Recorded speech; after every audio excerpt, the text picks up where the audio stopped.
आशुतोष जी, जो सरकार लगातार लगातार बंदूक लेके पीछे पुलिस भाग रही थी, केसेस कर रही थी, एफआईआर कर रही थी, और एकदम से एक चेतावनी दी और फिर से कही ठीक है हम वापस लेते हैं, इतना डर। नहीं, देखिए, जिस तरीके का ये आंदोलन था और इसका जितना जितना व्यापक ये आंदोलन था, उसके बाद मुझे इस बात का अंदाजा नहीं था कि दरअसल सरकार इस तरीके से क्रैकडाउन करेगी बिहार के अंदर, क्योंकि जो कॉकरोच जनता पार्टी के लोगों से जो बातचीत हुई थी, सोनम वांगचुक को जिस तरीके से भरोसा दिया गया था, उसमें ये साफ तौर पर कहा गया था, सोनम वांगचुक तो साफ तौर पर कहा था कि अगर आप मुझे सरकारी भरोसा दे या एश्योरेंस दे कि छात्रों के खिलाफ जो लीगल केसेस हैं, जो एफआईआर हैं, अगर वो वापस कर लिए जाएंगे और उनके खिलाफ किसी तरीके की कोई कानूनी कार्रवाई नहीं होगी तो मैं अपना अनशन तोड़ दूंगा। और उसके बाद उन्होंने इसी भरोसे पर, जो भरोसा उनको केंद्र के 2 मंत्री जेपी नड्डा ने दिया था, उसके बाद उन्होंने अपना अनशन तोड़ा था। और फिर उसके बाद जब छात्रों से बातचीत हुई थी, उस वक्त भी ये बात कही गई थी कि भाई जो लीगल केसेस है वापस कर लिए जाएंगे। तो जब आपने वायदा कर लिया, भरोसा दे दिया, और उस भरोसा देने के बाद अगर लगातार सिर्फ दिल्ली के अंदर नहीं बल्कि बिहार के अंदर, उत्तर प्रदेश के अंदर, बंगाल में, असम में इन छात्रों के खिलाफ बड़े पैमाने पर केसेस किए गए, उन पर क्रैकडाउन किया गया, AK-47 वहां पे साफ तौर पर दिखाई पड़ी, तो ये सवाल एक बार फिर से नए सिरे से जिंदा हो गया कि सरकार ने भरोसा तो दिया लेकिन उस भरोसे पे कोई कार्रवाई नहीं हुई। इस संदर्भ में अगर आप देखेंगे तो जो जो कॉकरोच जनता पार्टी के 2 प्रवक्ता हैं, सौरभ दास और आशुतोष रांका, उन्होंने बाकायदा ट्वीट करके सरकार को एक तरीके से चेतावनी दी कि आपने हमें जो वायदा दिया था, जो भरोसा किया था,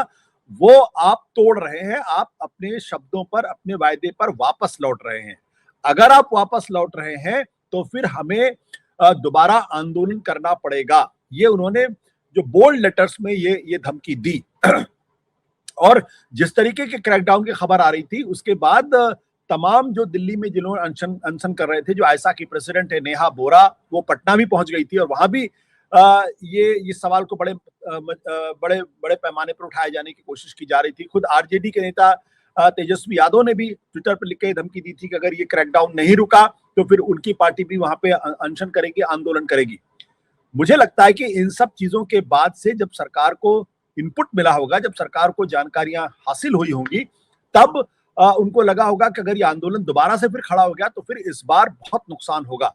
तब अचानक आपने देखा कि शाम को 6 बजे के आसपास, बल्कि थोड़ा उसके बाद में, बिहार पुलिस की तरफ से एक प्रेस रिलीज जारी हुई और उस प्रेस रिलीज में ये स्पष्ट तौर पर कहा गया कि छात्रों के खिलाफ जितने भी केसेस है वो सारे के सारे केसेस वापस लिए जाएंगे। बंगाल में भी इसी तरीके से कार्रवाई हुई और उसी तरीके से असम में भी कार्रवाई हुई। तो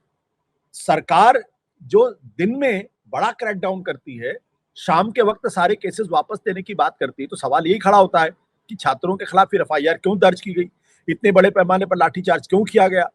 और क्रैकडाउन क्यों किया गया, AK-47 क्यों दिखाई पड़ी। तो कहीं ऐसा तो नहीं कि सरकार के अंदर ही किसी तरीके का कोई कंफ्यूजन था कि केंद्र सरकार कुछ बात कर रही थी, राज्य सरकार उस पर अमल नहीं कर रही थी, क्योंकि जो राज्य सरकारें जो अमल करने वाली थी वो तीनों की तीनों भारतीय जनता पार्टी की सरकार थी। बिहार के अंदर सम्राट चौधरी मुख्यमंत्री हैं, बंगाल के अंदर शुभेंदु अधिकारी मुख्यमंत्री हैं, हिमंता बिश्वा शर्मा असम में मुख्यमंत्री हैं। तो ये मैं मानने के लिए तैयार नहीं हूं कि इन तीनों राज्यों के मुख्यमंत्रियों को केंद्र के द्वारा कॉकरोच जनता पार्टी के लोगों को दिया गया वायदा या भरोसा भरोसे की जानकारी नहीं थी। तो क्या केंद्र की तरफ से कोई ऐसा संदेश इनको दिया गया था कि आप इनको क्रैकडाउन करिए? अगर ये स्थिति है